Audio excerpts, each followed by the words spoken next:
નમસ્કાર નમસ્કાર, સ્વાગતમ સ્વાગતમ સ્વાગતમ. આજના લેક્ચરમાં નાનો પણ રાઈનો દાણો એવો કહી શકાય. માત્ર 10 મિનિટ હું તમારી સાથે રહેવાનું છું. 10 મિનિટમાં તમને એવી સરસ મજાની ટિપ્સ આપીને જવાનો છું જે તમારી વાંચવાની ગતિમાં 3 ગણો વધારો કરશે. મને ખબર છે ઘણા બધા તમારામાંના મિત્રો એવા છે કે જે વાંચવા બેસવાનું નક્કી, વાંચવાને જ્યારે બેસતા હોય, વાંચવાનું બેસતી વખતે એમણે નક્કી કર્યું કે આટલું આજે અમારે વાંચી નાખવું છે, એનું 50% વાંચી નહીં થકતા. કંટ્રોલ આવી જાય, બીજા વિચારો આવી જાય છે અને વોટસોએવર પ્રોબ્લેમ્સ બધા ક્રિએટ થઈ જાય છે. એવા લોકો માટે મારી પાસે એક સાદું સોલ્યુશન છે. એવું સોલ્યુશન છે, પ્રેક્ટિકલ સોલ્યુશન, જે જો તમે ધારો ને તો એનો ઉપયોગ કરીને તે જે તમારી વાંચવાની ગતિ છે એમાં કેટલા ગણો વધારો કરી શકો એમ છો? 3 ગણો. ઓકે, 3 ગણું કન્ટેન્ટ તમે સેમ ટાઈમમાં છે જે વાંચતા હતા એટલે સેમ ટાઈમમાં 3 ગણું તમારે વાંચી શકો. અને જો તમારે વાંચવું હોય ને તો આખો વિડીયો તમારા માટે છે, છેક સુધી જોજો. બહુ ઓછા સમયમાં હું તમારા માટે છે પ્રયત્ન એવો કરીશ કે તમારા સુધી મારી વાત પહોંચે અને 10 મિનિટમાં તમને સમજાય કે તમારે એવું શું કરવાનું છે કે જેથી 3 ગણું વાંચી શકો, ને એવું શું નથી કરવાનું કે જેથી 3 ગણું વાંચી શકો. પહેલા તો હું તમને કહી દઉં છું કે શું શું નથી કરવાનું. આપણને નડતો સૌથી મોટો પ્રોબ્લેમ કોણ છે? ઓકે, પહેલો પ્રોબ્લેમ. ઓકે, પહેલો પ્રશ્ન એ છે કે ચલો 3 ગણું વાંચવું છે, નડે છે શું આપણને? સૌથી પહેલું નડે છે કોણ? આપણને નડે છે બીજા. કોણ નડે છે આપણને? બીજા નડે. બીજા એટલે કોણ ભાઈ? બીજા એટલે અન્ય લોકો. આપણે કાયમ બીજાનો વહીવટ કરીએ છીએ.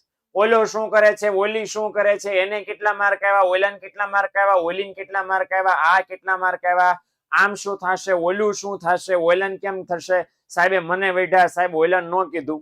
પહેલું કામ એ કરો, તમારા મગજનો 50% હિસ્સો તો આ બીજા ખાઈ જાય છે કારણ વગરના. કેમ ભાઈ? મહેનત તમારે કરવાની છે, ભણો છો તમે, તમારી ફી તમે ભરો છો, તેમ તમારું કામ સરસ મજાનું કરો છો, તો તમે શું લેવા બીજાની ચિંતા કરો છો? એક્ઝામ લગતી વખતે માની લો કે આખા ક્લાસમાં એવું તમે આ કરતા હશો, જોજો. આખા ક્લાસમાં બધા છોકરાઓ પેપર આપતા ને એક જણાએ કોઈ સપ્લિમેન્ટરી માંગી તો તમને શેડા પડવા માંડે, અલ્લાહ ઓલે સપ્લિમેન્ટરી માંગી લીધી, હજી તો મારા અડધી સપ્લિમેન્ટરી નહીં ભરાય. એટલે આ જે ટેવ છે ને એ નહીં તમને સંપીને જીવવા દે કે તમે કોઈને નહીં જીવવા દો.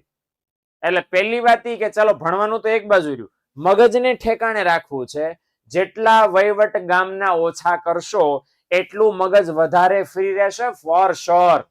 એટલે પહેલું કામ આ ધ્યાન રાખવાનું છે કે બીજા લોકોના વહીવટ આપણે કરવાના નથી.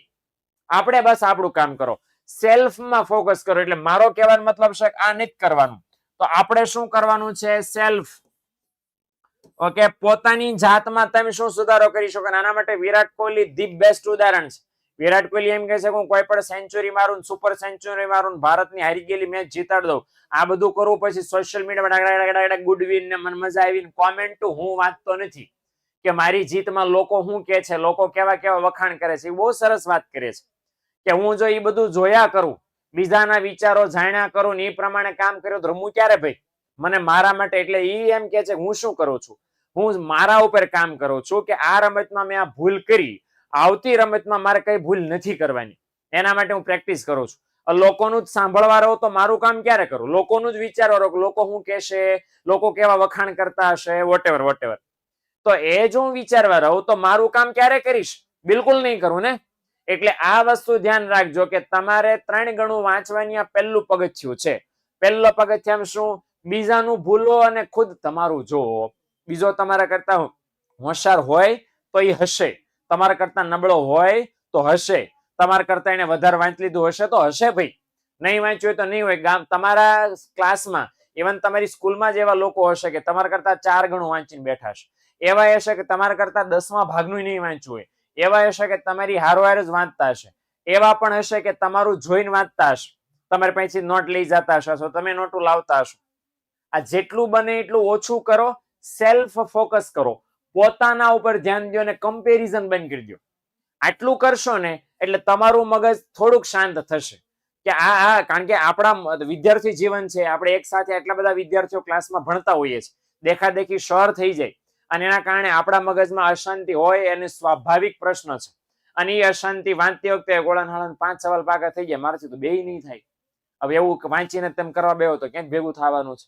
ક્લિયર થઈ ગયું? એટલે પહેલું કામ ઈ તમારે કરવાનું છે, બીજાની ચિંતા મૂકો, પોતાની શરૂ કરો કે ગઈ ટેસ્ટમાં મારે 12 માર્ક આવ્યા હતા, આમાં મારે શું કરવું, આટલું મારે વાંચવાનું છે, હું કઈ રીતે વાંચી શકું, સમજણ પડી ને?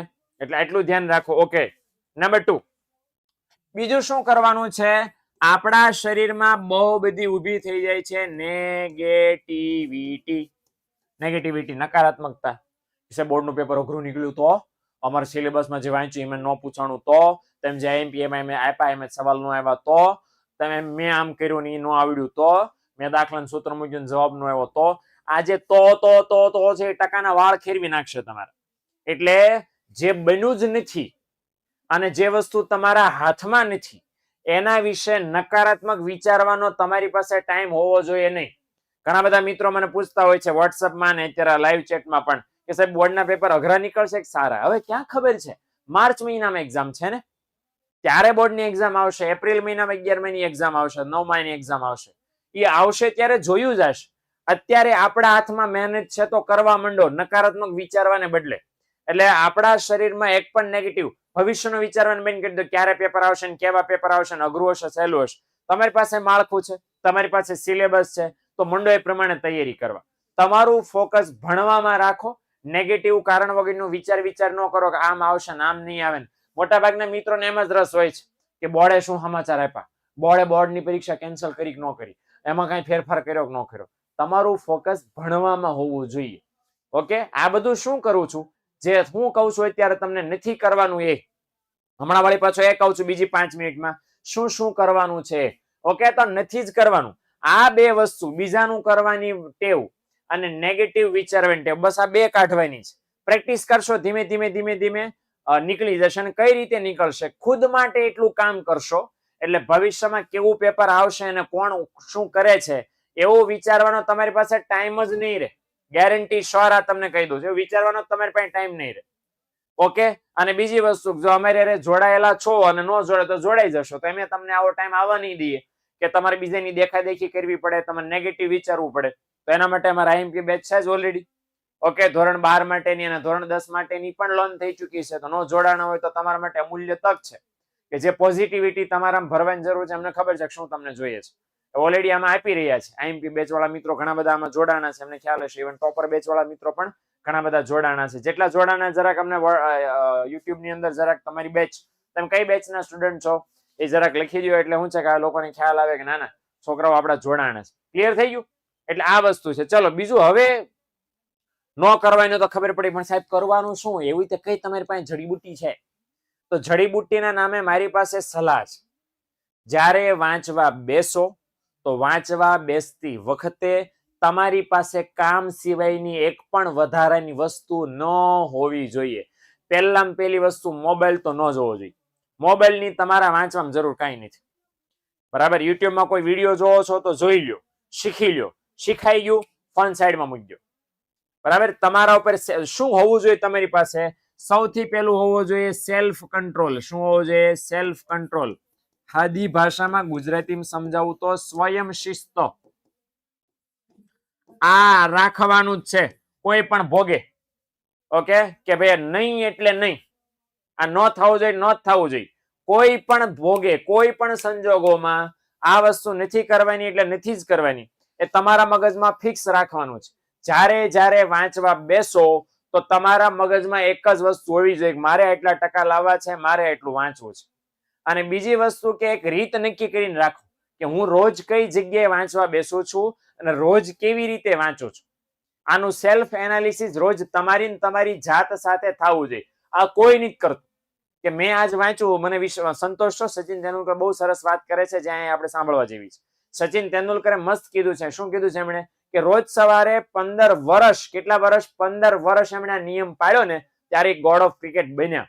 15 વર્ષ શું નિયમ પાડ્યો ભાઈ? રોજ સવારે જાગીને ક્રિકેટના ગ્રાઉન્ડમાં જવાનું, પ્રેક્ટિસના મેદાનમાં જવાનું, 300 દડા, 50 ઓવર, 300 દડા રમવાના. હવે 300 દડા રમ્યા પછી જો ખુદને સંતોષ થાય, ઓકે.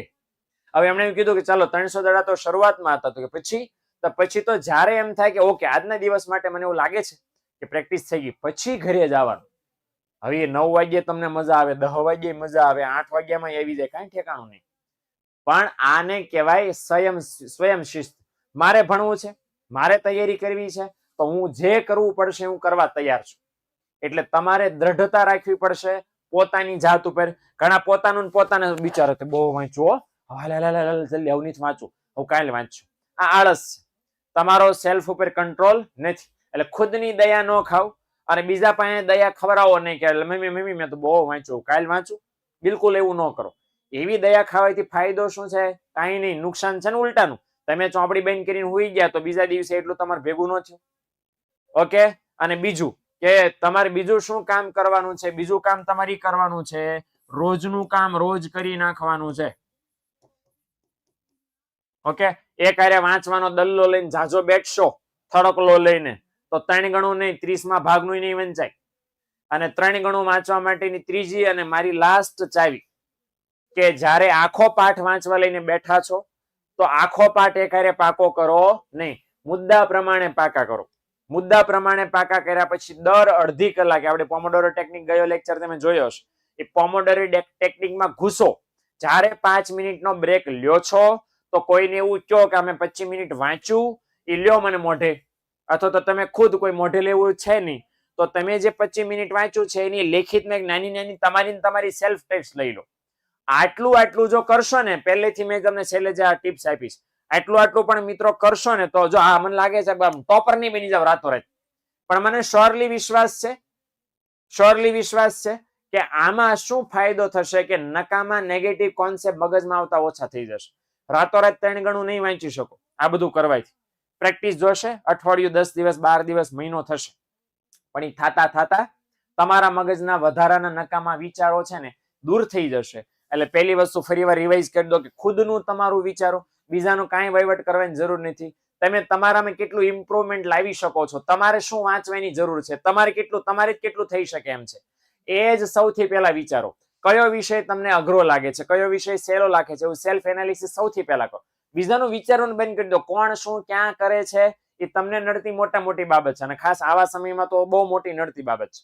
એટલે એ બંધ કરી દો, બરાબર ને. અને આપણો દર વખતનો આ ટિપ્સ રહેવાની જ છે, રહેશે જ અને હજી રહેશે કે 3 ગણું વાંચવું હોય, ઝાઝું વાંચ્યા પછી એનું રિવિઝન છે, એ રિવિઝન વારંવાર થવું જોઈએ. મિત્રો, જેટલી વાર રિવિઝન થશે એટલી વાર તમારી યાદ શક્તિ વધારે ને વધારે સારી બનશે. રિવિઝન કરતા કોઈ મોટી બીજી ચાવી યાદ રાખવાની દુનિયામાં નથી. ઓકે. એટલે જે આજે ટિપ્સ આપી છે એમાં રિવિઝન પણ સાથે. આ રિવિઝન વાળી ટિપ્સ તો ગયા લેક્ચરમાં પણ આપી. દર 3 દિવસે કે દર 2 દિવસે રિવિઝન થવું જોઈએ. ઘણા હોશિયાર મિત્રો જેને એકવાર વાંચે યાદ રહી જાય છે, એ પાછા ભૂલી કેમ જાય છે? કારણ કે રિવિઝન કરતા નથી. આજે વાંચ્યું છે, કાલ યાદ રહી જશે, પરમ દિવસે ભૂલાઈ જશે, મહિનામાં તો ખબર નહીં હોય કે આવું વાંચ્યું તું નહોતું વાંચ્યું. ક્લિયર થયું ને? એટલે પહેલું કામ કે આપણે જ્યારે પણ વાંચવા અને ભણવા બેસો તો સેલ્ફ ડિસિપ્લિન રાખીને કરશો તો મને શ્યોરલી વિશ્વાસ છે કે તમારું કામ ઇઝીલી થઈ જશે અને તમે બોર્ડની પરીક્ષામાં સારા માર્ક્સ લાવી શકશો. ઓકે. પોઝિટિવ પોઈન્ટ સાથે મળીએ નેક્સ્ટ લેક્ચરમાં. એક સરસ મજાનો નેક્સ્ટ લેક્ચર છે, મોટિવેશનલ સ્ટોરી તમારા માટે હું લઈને આવવાનો છું, અને એક સરસ મજાની એવી ટીપ કે જે તમારા માર્કમાં અનેક ગણો વધારો કરશે. પણ એના માટે તમારે રાહ જોવી પડશે આવતા મંગળવારની. મળીએ આવતા મંગળવારે નેક્સ્ટ લેક્ચરમાં. Tata, bye bye, C you.